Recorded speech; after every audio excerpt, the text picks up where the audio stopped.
നമ്മുടെ +2 ഈ കൊല്ലം കുട്ടികൾ ജയിച്ച കുട്ടികളുടെ എണ്ണം കുറവാണെന്ന് ഞാൻ പറഞ്ഞു. അതിനർത്ഥം +2 അങ്ങനെ എളുപ്പത്തിൽ പാസ്സാകാൻ പറ്റില്ല. NCERT ബേസ് ചെയ്തുകൊണ്ട് നിങ്ങൾ പഠിച്ചിരിക്കണം. ചെറിയ ചെറിയ പ്രശ്നങ്ങളൊക്കെ വന്നു. അപ്പോൾ ആ പ്രശ്നം ഈ പ്രാവശ്യം ഉണ്ടാവരുത്. ഹായ് ഡിയേഴ്സ്, അസ്ലം സാറാണ്. +1 കഴിഞ്ഞു, +2 എൻ്റെ പ്രിയപ്പെട്ട മക്കളോട് കുറച്ച് കാര്യങ്ങൾ, കുറച്ചല്ല പ്രധാനപ്പെട്ട ഒരു കാര്യം എനിക്ക് പറയാനുണ്ട്. അതിന് വേണ്ടിയിട്ടാണ് ഞാൻ ഈ വീഡിയോയുമായിട്ട് വന്നിട്ടുള്ളത്. ഞാൻ ഈ പ്രാവശ്യത്തെ നമ്മുടെ ഈ കൊല്ലത്തെ +2 റിസൾട്ട്, +2 പാസ്സായ കുട്ടികളുടെ പെർസെൻറ്റേജ് നോക്കിയപ്പോൾ, അതേപോലെ ലാസ്റ്റ് ഇയറിൽ അതായത് 2023 +2 പാസ്സായ കുട്ടികളുടെ പെർസെൻറ്റേജ് നോക്കിയപ്പോൾ വലിയൊരു വ്യത്യാസം കാണാൻ സാധിച്ചു. എന്താണെന്നറിയോ? ഈ പ്രാവശ്യം +2 പാസ്സായ കുട്ടികളുടെ പെർസെൻറ്റേജ് എന്ന് പറഞ്ഞാൽ 78.69%.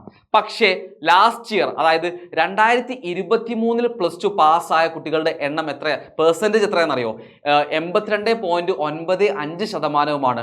അതായത് 4.26% കുട്ടികൾ കഴിഞ്ഞ പ്രാവശ്യവും അതായത് 2023 കമ്പയർ ചെയ്യുമ്പോൾ ഈ കൊല്ലം തോറ്റിട്ടുണ്ടെന്നാണ് മനസ്സിലാക്കാൻ സാധിച്ചിട്ടുള്ളത്. അതിനർത്ഥം +2 അങ്ങനെ എളുപ്പത്തിൽ പാസ്സാകാൻ പറ്റില്ല.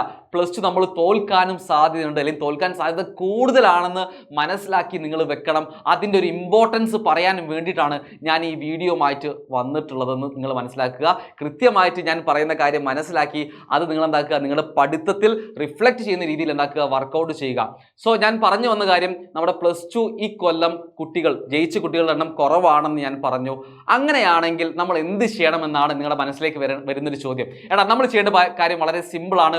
ഒറ്റൊരു കാര്യം, അല്ലെങ്കിൽ ഒരു കാര്യമല്ല എന്നാലും പ്രധാനപ്പെട്ട കാര്യം എന്ന് പറഞ്ഞാൽ NCERT ഫോക്കസ് ചെയ്ത് നിങ്ങൾ പഠിക്കണം.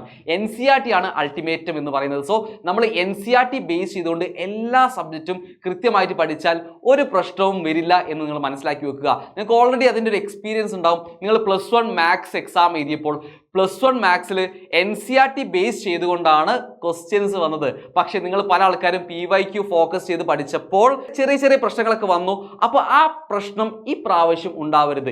ഈ പ്രാവശ്യം കൃത്യമായിട്ട് NCERT ബേസ് ചെയ്ത് പഠിക്കുക എന്നുള്ളതാണ് ഒന്നാമത്തെ സൊല്യൂഷൻ എന്ന് പറയുന്നത്. പിന്നെ രണ്ടാമതായിട്ട് ഞാൻ പറയാൻ ഉദ്ദേശിക്കുന്ന കാര്യം എന്ന് പറഞ്ഞാൽ, നിങ്ങൾ ഓൾറെഡി മനസ്സിലാക്കിയ ഒരു കാര്യമാണ്. +1 +2 കമ്പയർ ചെയ്യുമ്പോൾ +1 കൂടുതൽ എവിടെ പഠിക്കാനുണ്ട്?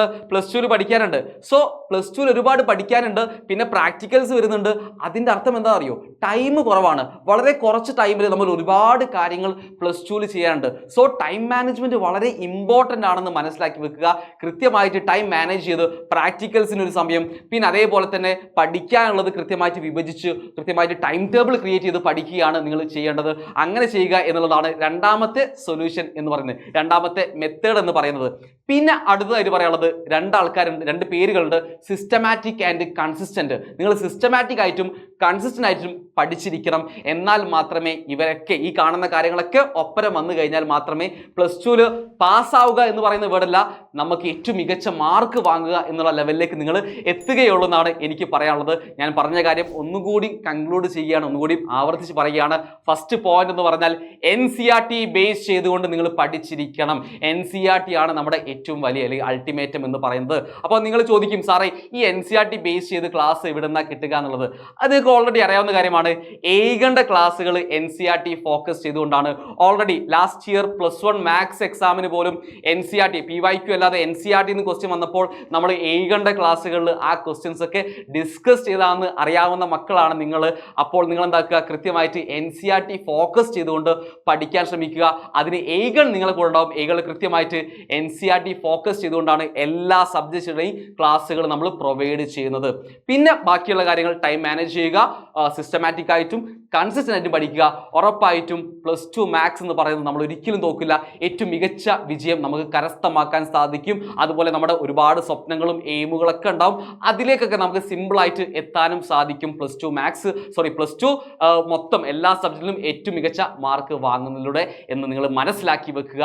ഇത്ര മാത്രമേ എനിക്ക് പറയാനുള്ളൂ. നിങ്ങൾ എന്തായാലും നല്ല രീതിയിൽ പഠിച്ച് ഈ പറയുന്ന കാര്യങ്ങളൊക്കെ മനസ്സിലാക്കി ഏറ്റവും മികച്ച വിദ്യാർത്ഥികളാകുമെന്ന് ഞാൻ പ്രതീക്ഷിക്കുന്നു.